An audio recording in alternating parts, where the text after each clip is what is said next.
কাকে কাকে? কোরআনের পক্ষের মানুষকে ভোট দিবে।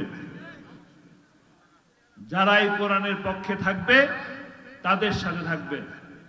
কারণ এই বাংলাদেশ রবীন্দ্রনাথের বাংলা নয়, এটা শাহ মখদুমের বাংলাদেশ, শাহ পরানের বাংলাদেশ, এটা শাহজালালের বাংলাদেশ, নাস্তিকদের কোন স্থান না।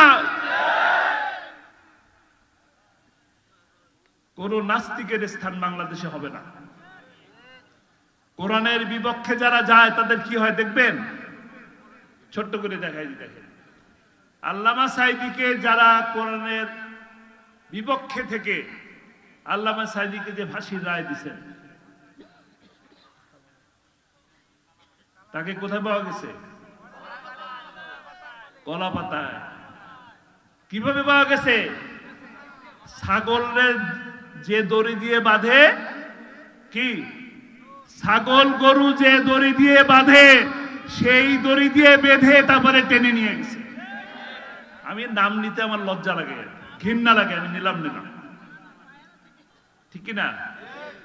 যারা কোরআনের কথা বলে তাদেরকে ফাঁসির রশি গলায় নিতে হয় কি না? কোরআনের কথা বললে কোনো কথা নাই, বার্তা নাই, জঙ্গি হয়ে যেতে হয় কি না? রাজাকার হতে হয়। আল্লামা সাঈদী রাজাকার ছিলেন না, কিন্তু তাকে রাজাকার বানানো হয়েছে। ৭১-এর স্বাধীনতা যুদ্ধ আমাদের গর্বের বিজয়, আমাদের গর্বের, আমাদের অহংকার। কিন্তু বাংলাদেশের স্বাধীনতা এবং স্বাধীনতার যুদ্ধের ইতিহাসকে আল্লামা সাঈদীর মতন নিরপরাধ মানুষকে এর ভিতরে জড়িয়ে মিথ্যে কথা বলে ইতিহাসকে বিকৃত করা হয়েছে। আমাদের গৌরব উজ্জ্বল বীরত্ব কথা ইতিহাসকে বিকৃত করা হয়েছে।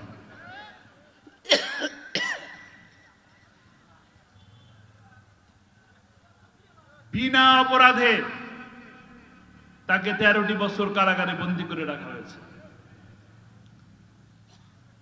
অপরাধ ছিল কি? কোরআনের দাওয়াত দেওয়া, কোরআনের কথা মানুষের কাছে পৌঁছে দেওয়া।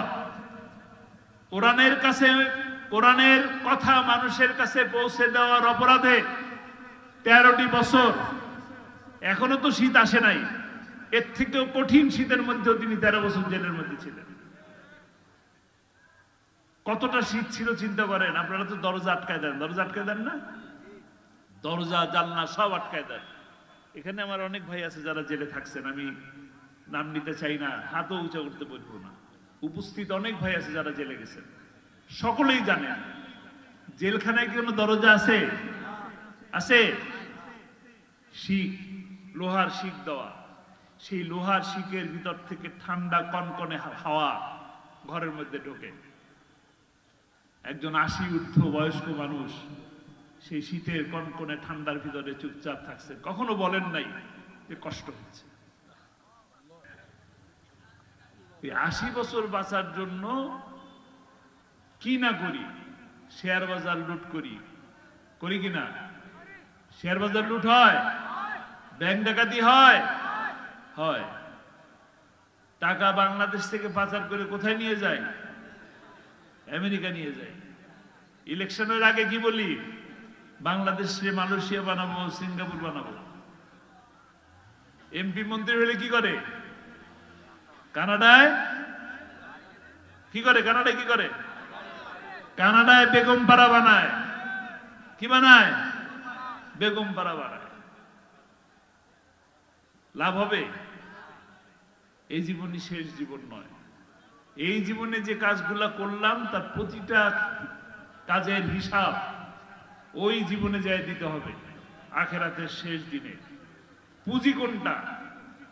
ভালো কাজ করলে পরে ওই জীবনে যায় কিছু পাবো, এছাড়া পাওয়া যাবে? কথা বলেন, পাওয়া যাবে না। ভালো কাজ কোনগুলা? আজকে আপনারা যেখানে উপস্থিত হলেন, এটা একটা ভালো কাজ। কিছু টাকা দিলেনই না, মসজিদে কোনো দান খয়রাত করলেন না, কোনো টাকাই দিলেন না, কিন্তু এই যে আলেমদের কাছে কিছু ভালো কথা শুনলেন, এটার জন্য সওয়াব হবে। আর যদি আপনি কিছু টাকা আমার কাছে যা ছিল তাই আমি মসজিদের জন্য দিলাম, যতটুকু সম্ভব।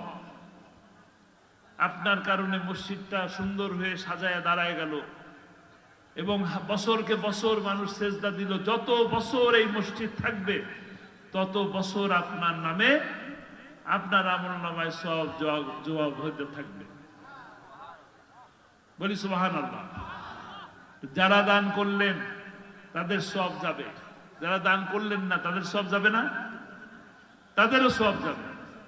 এই যে ভালো কাজের জন্য যে থাকলেন, ভালো কাজের জন্য সহযোগিতা করলেন, এই কারণে আপনাদের সব হবে। মানে সুবহানাল্লাহ। ভালো কাজের সাথে থাকার মধ্যেই সব। যে লোকটি কোরআনের দাওয়াত দেয়, কোরআনের কথা বলে, তার সব। যে কোরআন শুনলেন তার জন্য সব আছে কিনা জানেন তো আপনারা? এটা একইভাবে কোরআনের পাখি কিন্তু কোরআনের দাওয়াত দিত। কোরআনের দাওয়াত দিত বলেই তিনি আজকে দুনিয়াতে সম্মানিত। কোরআনের পাখিকে মানুষ ভালোবাসে কেন? আপনারা কোরআনের পাখিকে চিনেন? কি নাম বলেন? এত আসতে কেন? আমরা তো জানি উল্লাপাড়ার মানুষ আল্লামা সাইদিকে বেশি ভালোবাসে, ঠিক কিনা? মানে রাত গভীর হয়ে গেছে, এই কারণে গলার থেকে আওয়াজ বেরোচ্ছে না নাকি? ক্ষুধা লাগছে?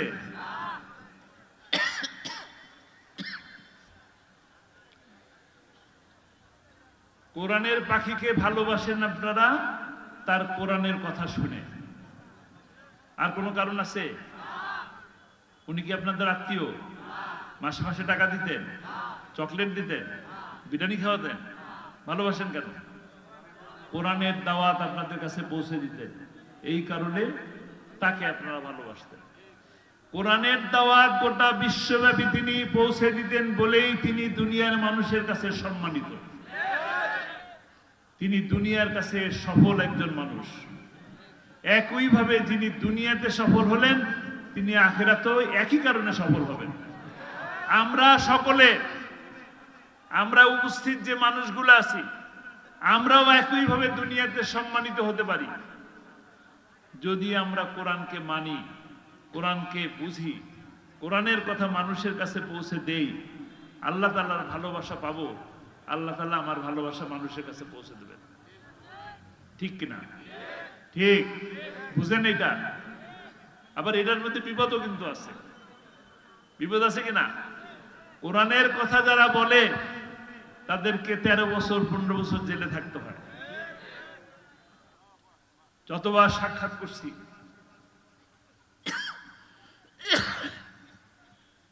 যখনই দেখা করতে গেছি, কি গরম, ঘামাচ্ছি বসে বসে, ফ্যান চলে না, কারেন্ট নাই, তার রুমে তো ফ্যানও নেই।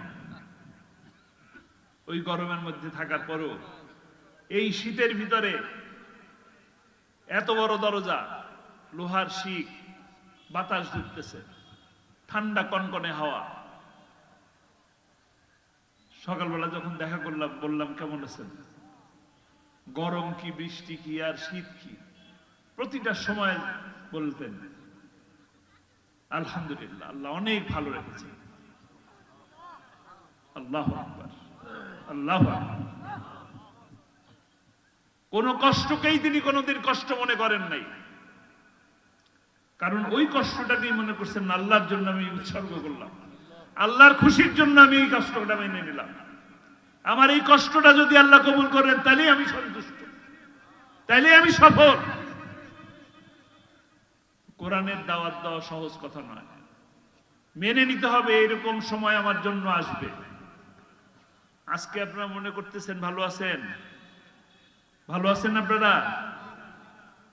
ভালো আছেন? আলহামদুলিল্লাহ। এই 5ই আগস্টের আগে কি এরকম ভালো ছিলেন? এরকম ভালো এত কথা বলার সুযোগ ছিল? 5ই আগস্টের আগে যে দিনগুলো ছিল সেই দিন যদি এরকম থাকতো, আমি কি আপনাদের সামনে এসে কথা বলার সুযোগ পেতাম? কোথাও যাওয়ার সুযোগ পেয়েছি? পাইনি। আল্লাহর খাস রহমত, আল্লাহর দয়া, অসীম দয়া আমাদের প্রতি, বাংলাদেশের প্রতি, বাংলাদেশের মানুষের প্রতি, যে আল্লাহ তাআলা দয়া করে জালিমের হাত থেকে আমাদের দেশটাকে রক্ষা করছে। আমরা একটি সামান্য স্বস্তি পাচ্ছি। এ বিজয় শেষ বিজয় নয়, এ বিজয় কাঙ্ক্ষিত বিজয় নয়, এটা মাত্র শুরু। এটা কি শুরু? আমাদের সামনে কাঙ্ক্ষিত বিজয়ের লক্ষ্যে এগিয়ে যেতে হবে। আমরা একটা বিজয়ের অপেক্ষা করছি। সে কোন বিজয়?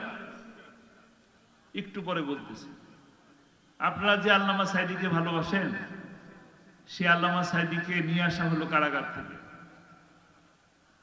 তিনি সুস্থ সবল একজন মানুষ, বয়স যাই হয়েছে 83 বছর বয়স, কিন্তু তিনি সুস্থ ছিলেন। তাকে বলা হলো হার্ট অ্যাটাক হয়েছে। হার্ট অ্যাটাকের চিকিৎসা করার জন্য তাকে পিজি হাসপাতালে নিয়ে আসা হলো। আপনারা ফেসবুকে দেখছেন, হার্ট অ্যাটাকের কোন পেশেন্ট কি হুইল চেয়ারে বসে আসে না শুয়ে শুয়ে আসে? বলেন, কিভাবে আসে? হার্ট অ্যাটাকের পেশেন্ট কি এত সুন্দর করে হাসি দিতে পারে? পারে না। এইভাবে সালাম দিতে পারে? পারে না।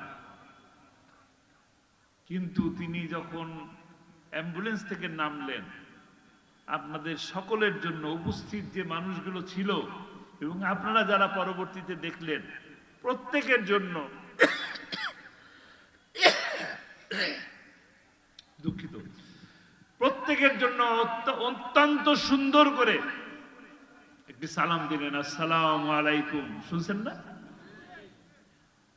কেউ একজন জিজ্ঞেস করলেন, কেমন আছেন, আপনার কি কষ্ট হচ্ছে? তিনি বললেন, না, আলহামদুলিল্লাহ। এবং অত্যন্ত সুন্দর মিষ্টি মধুর একটি হাসি দিলেন। দিলেন কিনা? দেখছেন আপনার হাসি? ওটা কি হাসি? সাধারণ কোনো হাসি? জান্নাতি হাসি। ওই হাসির মধ্যে তিনি জানিয়ে দিলেন, 13 বছর ধরে বন্দী রেখেও আমার কোনো কষ্ট হয় নাই। জালিমের যতই জুলুম হোক, মুসলমান মাথা নত করার মতন নয়।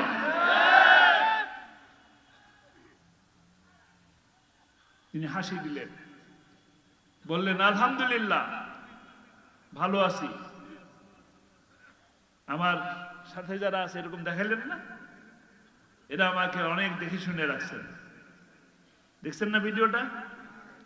তারপরে তাকে নিয়ে যাওয়া হলো। আমার পরিবারের সদস্যরা হাসপাতালে ছিলেন। একটা মানুষকে একটা সেকেন্ডের জন্য দেখা করার সুযোগ দেয়নি। একজন মানুষকেও একটা সেকেন্ডের জন্য দেখা করার সুযোগ দেয়নি। পরের দিন ডাক্তার বললেন উনি নাই। এটা কি সাধারণ মৃত্যু? সাধারণ মৃত্যু মোটেই নয়। তাকে ইনজেকশন পুশ করে হত্যা করা হয়েছে, এবং এই হত্যার বিচার এই মাটিতে হবে ইনশাআল্লাহ। না, আমি ফাঁসি চাই না, আমি ফাঁসি চাই না। আমি আল্লামা সাঈদীর স্বপ্ন পূরণ করতে চাই। তিনি প্রতিটি মাহফিলের মধ্যে শেষে বলতেন, আল্লাহ তাআলা বাংলার জমিনে কোরআনের রাজ প্রতিষ্ঠা হয়েছে, এই দৃশ্য দেখে যেন আল্লাহ তাআলা আমাকে নেন। তার এই স্বপ্ন পূরণ হয় নাই, হয়েছে? এই স্বপ্ন পূরণ করার দায়িত্ব কার? কাদের? আমাদের। রাজি আছেন? এই স্বপ্ন পূরণ করতে চান? কিভাবে? হ্যাঁ, ভোটের মাধ্যমে ইনশাআল্লাহ। আল্লাহ যদি সুযোগ করে দেন তাহলে ভোট দিবেন। কিন্তু কোরআনের রাজ প্রতিষ্ঠা করার জন্য প্রথমে নিজেকে কোরআন জানতে হবে। নিজে কোরআন পড়বো, নিজে কোরআন বুঝবো, কোরআনের দাওয়াত মানুষের কাছে দেব, কোরআন দিয়ে আমাকে গড়ব, কোরআন দিয়ে আমার পরিবারকে গড়ব, কোরআন দিয়ে আমার পরিবেশকে গড়ব, সমাজকে গড়ব। তারপর আমি আমার কোরআন দিয়ে রাষ্ট্র গঠন করবো ইনশাআল্লাহ। রাজি আছি? আমার বড় ভাই মাওলানা রাফিক বিন সাইদ, তিনিও তার পিতার মতন একজন মুফাসসিরে কোরআন ছিলেন। আমার বড় ভাই, তিনি উল্লাপাড়ায় প্রোগ্রাম করছেন নিশ্চয়ই।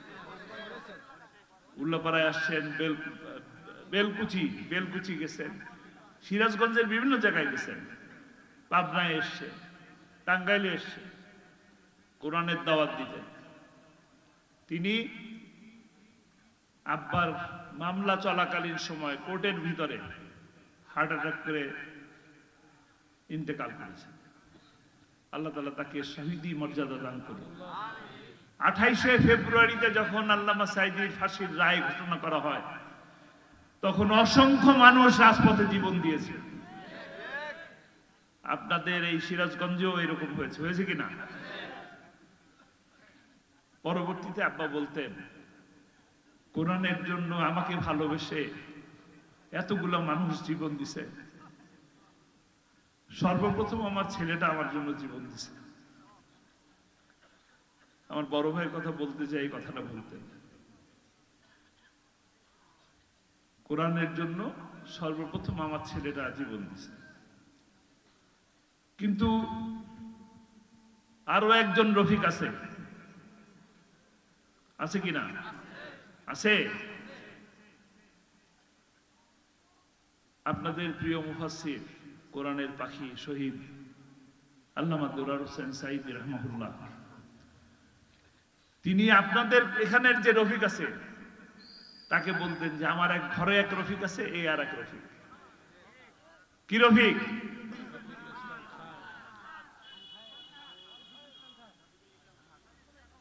একজন বলতেছেন কেন? আলহামদুলিল্লাহ। কোরআনের পাখিকে যারা ভালোবাসেন, কোরআনকে যারা ভালোবাসেন, তারা আগামীতে কোরআনের পক্ষের মানুষের সাথে থাকবেন কিনা? একজন, এই যে মসজিদ বানানোর এখানে যে ইন্তজাম হচ্ছে, এই মসজিদ বানানোর জন্য মসজিদ হইলে পরে একটা ইমাম আসবে না? সেই ইমাম নিয়োগের সময় আপনারা কি দেখেন? ইমামের মাথায় টুপি আছে কিনা, ইমামের মুখে দাড়ি আছে কিনা, ইমাম সত্য কথা বলে কিনা, ইমাম কোরআন পড়তে জানে কিনা, শুদ্ধ করে পড়তে জানে কিনা, ইমাম পাঞ্জাবি পরে কিনা, ইমাম টাকনোর উপরে পায়জামা পরে কিনা, এত কিছু দেখেন। বউটা পর্দা করে কিনা তাও খোঁজ নেন কিনা? 5 বছরের জন্য যে লোকটারে সংসদে পাঠাচ্ছেন, সেই লোকটা মদ খায় কিনা, শেয়ার বাজার লুট করে কিনা, ব্যাংক ডাকাতি করে কিনা, চুরি করে কিনা, অন্যের মেয়েরে ধর্ষণ করে কিনা, ইফটিজিং করে কিনা, এই খোঁজ নেওয়ার দায়িত্ব আপনাদের না? খোঁজ নিবেন না? এটা কাকে ভোট দিবেন? কাকে? কোরআনের পক্ষের মানুষকে ভোট দিবেন। যারাই কোরআনের পক্ষে থাকবে তাদের সাথে থাকবেন।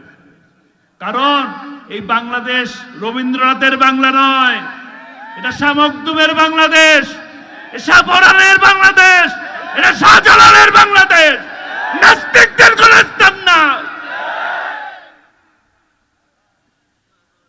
কোন নাস্তিকের স্থান বাংলাদেশে হবে না।